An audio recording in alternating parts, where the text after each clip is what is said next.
Regresamos a esta edición de Al Cierre en la que estamos analizando la denuncia del Miami Herald sobre la presunta participación de jóvenes costarricenses, venezolanos, peruanos en un programa de aparentemente espionaje dentro de Cuba para provocar supuestamente una rebelión.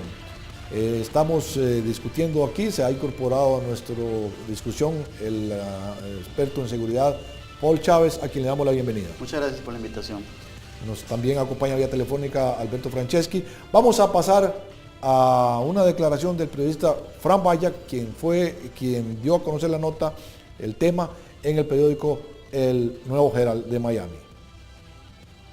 La información que nosotros tenemos de documentos y de entrevistas en 6 países con los estudiantes es que sí había alguna advertencia de peligro, había protocolos de seguridad, pero que no debían mencionar USAID ni el contratista Creative Associates si estuvieron o si fueron detenidos por la seguridad cubana. Estaban solitos.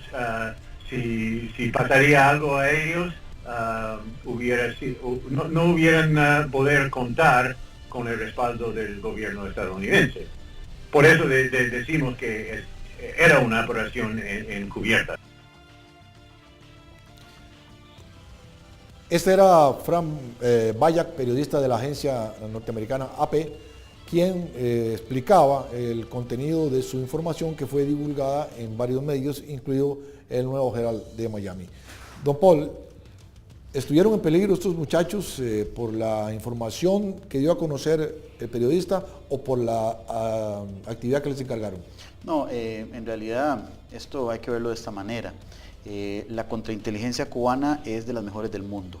Lamentablemente el récord de las agencias de inteligencia de Estados Unidos tratando de hacer algo en Cuba sin que las detecten es absolutamente desastroso. Es decir, no hay prácticamente operación de inteligencia que Estados Unidos haya tratado de hacer ahí que no haya sido detectada. Y estoy casi seguro que esta operación desde el inicio, ahora se revela públicamente, pero la inteligencia cubana estoy seguro que desde el inicio sabía perfectamente quién estaba detrás, etc. Claro que los jóvenes estuvieron en peligro porque en Cuba el tema del espionaje no es jugando. Es decir, las penas de cárcel son perpetuas, inclusive penas de fusilamiento.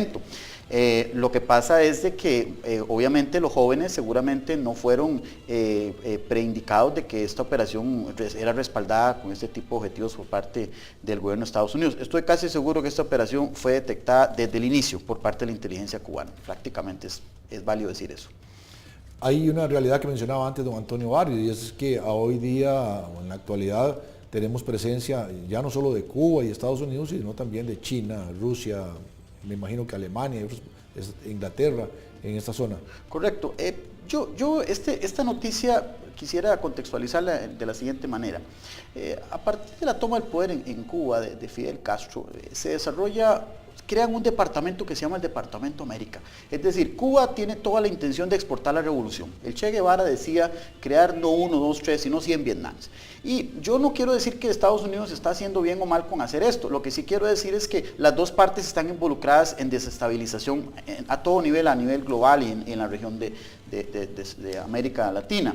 Entonces, los cubanos han sido muy activos en su versión, en apoyar guerrillas, en apoyar terrorismo, etcétera. Es decir, ellos no son tampoco blancas palomas a propósito de este tema. Pero la reacción por parte de Estados Unidos pues ha ido de una cosa u otra. Es decir, esto hay que darle este contexto. Estados Unidos desde el inicio, a raíz de esto, inicia toda una serie de acciones abiertas, la Alianza para el Progreso, etcétera, o encubiertas para efecto de frenar la exportación de la revolución. E inclusive el caso de Bahía Cochino no es ni siquiera, yo diría, la punta del mejor ejemplo de esto. Yo diría que la peor situación que enfrentó Estados Unidos fue la famosa Comisión Church, donde resulta que se revelan que Estados Unidos intentó matar a Fidel Castro con blancos envenenados y con alianzas con la mafia, o sea, cosas debidamente probadas en el Congreso. Es decir, en esta Comisión Church, el senador Church muestra un dardo envenenado ante todos los públicos presentes. A raíz de eso, Estados Unidos tiene una ley que es realmente única en el mundo, diría yo. Yo soy abogado y me extraña mucho que una ley así exista. Le prohíbe a la CIA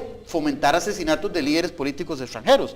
Eso es una ley que no puedo ni imaginarme en ningún en otro contexto, ¿verdad? Pero precisamente se da a raíz de todo esto. Ahora, Estados Unidos, aparte de las acciones para asesinar a Fidel Castro, que están documentadas, etcétera, aparte de otros supuestos complots, etcétera, fomenta acciones políticas, propagandísticas, de inteligencia, etcétera, que es esta que estamos viendo ahora. Esta no es una más que otro montón más que ha intentado Estados Unidos precisamente para efectos de ver si puede revertir o de alguna forma hacer una transición en Cuba a un otro tipo de régimen político. Permítame reincorporar a don Alberto Franceschi. Ahora veamos la otra cara, don Alberto. ¿Qué hace la inteligencia cubana, por ejemplo, en Venezuela? Don Alberto, ¿me escucha? Sí.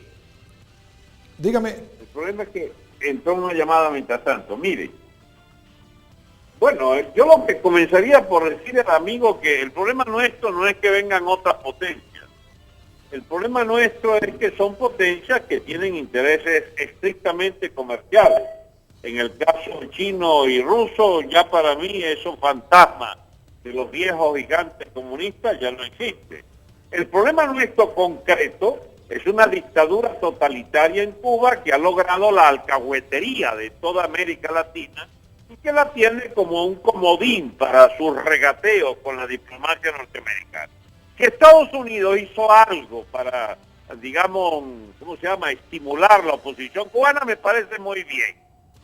Total, los cubanos nunca han dejado de espiar también en los Estados Unidos, incluso en territorio norteamericano. El problema es que, bueno, lo de la eficiencia del G2, bueno, mientras el G2 está ocupado el 90% de su esfuerzo en Estados Unidos y Venezuela, bueno, Estados Unidos seguramente tiene que espiar al planeta entero y le será mucho más difícil el nivel de detalle que logran los cubanos. Pero lo que no puede pasar por alto el amigo es que nosotros nos hemos convertido en una república saqueada por la burocracia cubana.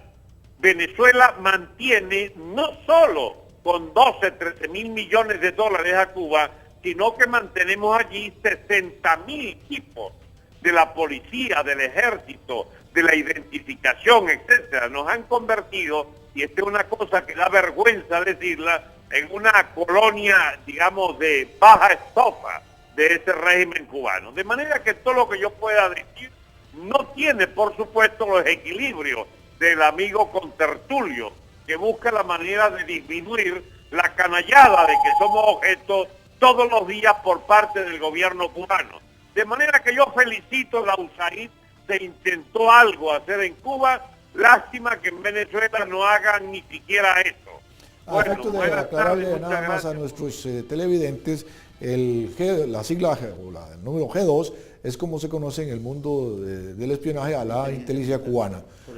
Ahora, sí quiero complementar un momentito la pregunta y decir esto. La inteligencia cubana es reconocida como una de las mejores en el mundo. Todos los gobiernos izquierdistas o simpatizantes de la izquierda en América Latina han sido sus alumnos. De hecho, ellos son los que van a las capacitaciones a las organizaciones de inteligencia de Nicaragua, de Venezuela, de Bolivia, etc. Todo régimen izquierdista en América Latina recibió esta capacitación. La presencia cubana de la inteligencia en Venezuela es enorme, o sea, es realmente impresionante. Se dice, por ejemplo, algunas fuentes, que, por ejemplo, a Hugo Chávez, sus guardaespaldas ni siquiera eran venezolanos, porque no confiaba en ellos, eran cubanos. Se dice, correcto, pero también con Maduro sigue siendo la misma situación. Se dice que Maduro formado en Cuba. Correcto, se dice que la inteligencia cubana tenía controlado todo lo que era la edificación del Tribunal Electoral en las últimas elecciones en Venezuela. Entonces, la intervención de Cuba en asuntos de Venezuela es absolutamente clarísima y están tratando de sostener ese régimen porque es casi que el que lo sostiene, como dice el profesor invitado, el régimen desde el punto de vista económico. Ahora, quiero decir que, repito, esta acción no es nueva, es una cadena, entre otros, un montón que ha ensayado los Estados Unidos, lamentablemente con resultados funestos, y aquí quiero decir que al final de cuentas, en cierta manera, es un fracaso no solamente desde el punto de vista técnico, sino desde el punto de vista político, porque precisamente la inteligencia cubana, cuando descubre este tipo de acciones, dice, ve, los disidentes, todos son agentes de la CIA, ve, todos son, es decir, yo creo que de alguna manera el estar haciendo esto es un error porque precisamente le da elementos al régimen cubano cubano para decir que esta disidencia no existe, que son títeres, que son pagados por la CIA, etcétera. Y al final de cuentas, esto se le llama en términos de inteligencia rollback, es decir, la moneda se le vuelve en su propia contra y más bien le causa un perjuicio. Gracias por su aporte, profesor Paul Chávez, experto en seguridad. Vamos a un corte comercial y regresamos con esta interesante edición de Al Cierre.